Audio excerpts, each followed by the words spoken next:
Park স্ট্রিটে shoot out কাণ্ডে অন্যতম মূল অভিযুক্ত সাবির সহ গ্রেফতার করা হয়েছে 4 জনকে, কিন্তু অপর অভিযুক্ত সোনা এখনো পলাতক।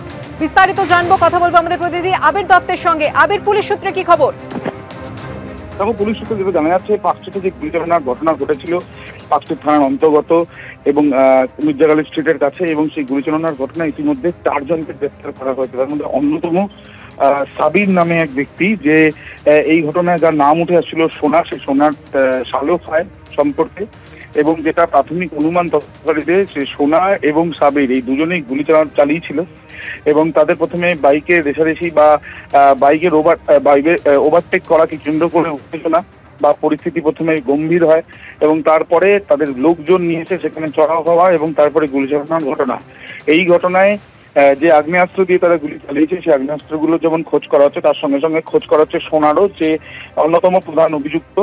এই ঘটনায়, গুলিচালনার ঘটনায় অন্যতম আরেকজন প্রধান অভিযুক্ত এই সাবির, যে গুলি চালিয়েছিল, এমনটাই মনে করছেন তদন্তকারীরা। এবং সেই সাবিরকে ইতিমধ্যে গ্রেপ্তার করা হয়েছে, সঙ্গে আরো 3 জনকে গ্রেপ্তার করা হয়েছে। মোট 4 জনকে গ্রেপ্তার করা হয়েছে। তাদেরকে আজকে আদালতে পেশ করা হবে, তাদেরকে হেফাজতে চাইতে পারে পুলিশ।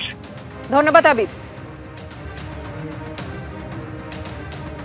আসছে পরের খবরে।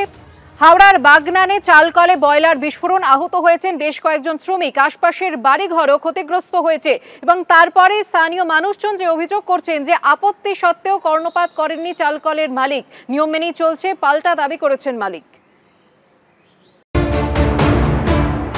চালকলে কাজ চলাকালীন বয়লার ফেটে বিপত্তি, কার্যত ধ্বংসস্তূপে পরিণত হয়েছে চালকলের একাংশ। দুমড়ে মুচড়ে গিয়েছে লোহার তৈরি একাধিক যন্ত্র, উড়ে গিয়েছে চালকলের টিনের ছাউনি। বয়লার ফেটে লোহার টুকরো উড়ে গিয়ে পড়েছে আশেপাশের এলাকায়। বিস্ফোরণের তীব্রতায় ভেঙেছে জানলার কাঁচ, স্লাইডিং খুলে পড়েছে। ঘরময় ছড়িয়ে ছিটিয়ে রয়েছে ভাঙা কাঁচের টুকরো। শনিবার বেলা 12:15 নাগাদ হাওড়ার বাগনানের ঘোড়াঘাটায় চালকলে বয়লার বিস্ফোরণ হয়। আহত হন 8 জন শ্রমিক। আশেপাশের বেশ কিছু বাড়ি ক্ষতিগ্রস্ত হয়েছে।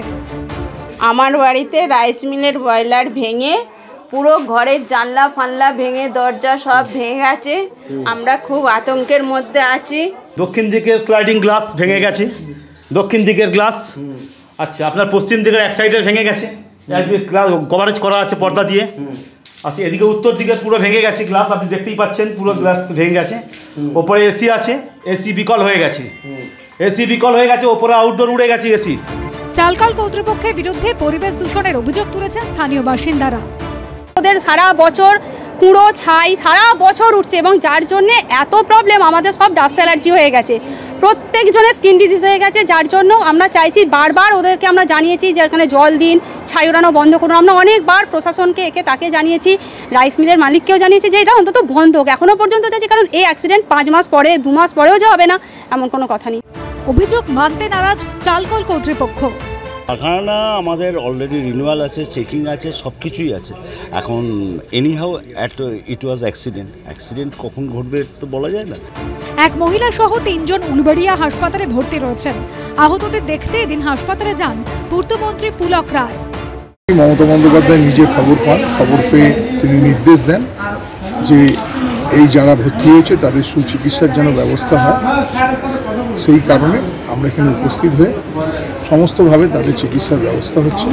চালকলে বয়লার বিস্ফোরণের পর আতঙ্ক কাটেনি বাগনানের বাসিন্দাদের। সুনীত হালদারের রিপোর্ট, এবিপি আনন্দ, হাওড়া।